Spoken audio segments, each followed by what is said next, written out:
आणि बुलेटिनच्या सुरुवातीलाच आता ब्रेकिंग बातमी ती म्हणजे मनसे सरचिटणीस संदीप देशपांडे यांच्यावर शिवाजी पार्कात हल्ला करण्यात आला। या हल्ल्यात त्यांच्या हाताला आणि पाठीला दुखापत झाली। तर या हल्ल्यानंतर आरोप प्रत्यारोप रंगू लागलेत। आम्हाला घाबरविण्याचा प्रयत्न करू नका, आम्ही कुणालाही घाबरत नाही अशी प्रतिक्रिया संदीप देशपांडे यांनी डिस्चार्ज नंतर दिलेली आहे।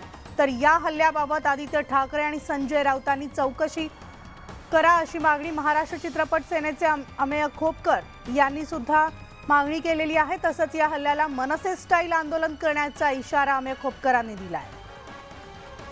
तर आदित्य ठाकरे आणि संजय राऊत यांची चौकशी करा अशी मागणी अमेय खोपकर यांनी केलेली आहे।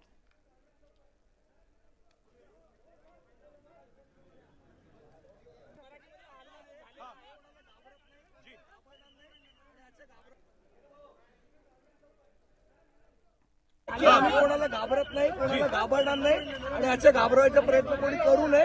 आम्ही कोणाला भीक घालत नाही आणि यामध्ये कोण लोक आहेत हे सगळ्यांना माहिती।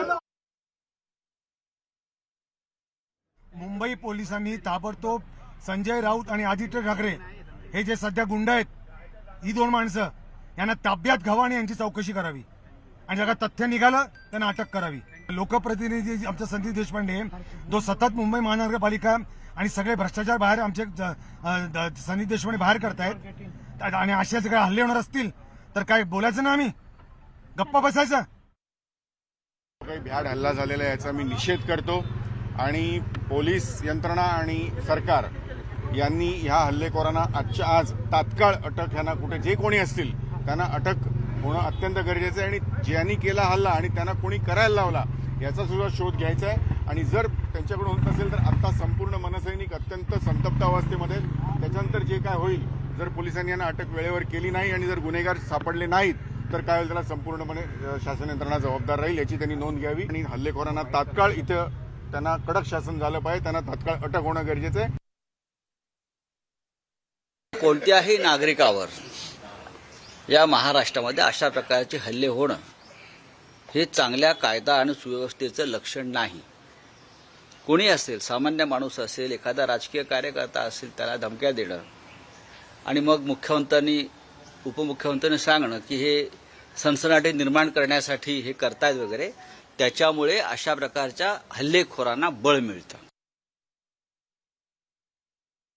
जर नेतेच, राजकीय लोकच आणि मोठे मोठे लोकच जर त्या ठिकाणी सेफ नसतील तर मग सामान्य लोकांचा काय प्रश्न आहे। पालघरला कालच रात्री आपण एक बातमी ऐकली असेल, दुर्दैवाने एका महिलेवर त्या ठिकाणी रेप केला गेला। ते अशा गोष्टी आज जेव्हा आपण बघतो आणि होत असतात, कुठंतरी मला असं वाटतं की जे काही प्रशासन आहे ते वेगळ्याच कामामध्ये गुंतलेलं आहे आणि सामान्य लोकांना जी काही सेवा पोलीस प्रशासन असू द्या नाही तर कुठलंही इतर प्रशासन असू द्या त्यांच्याकडनं त्या ठिकाणी घेतली जात नाही। हल्ल्यामागे आता ते कारण पोलीस शोधतील, आज सांगणं कठीण आहे, पण सगळे वादग्रस्त विषय आणि चौकशीच्या ज्या काही गोष्टी होत्या ह्या देशपांडे वारंवार समाजासमोर आणि मीडियासमोर आणत होते। जे काही लोकांवरती होणारे अन्याय होते हे ते मांडत होते।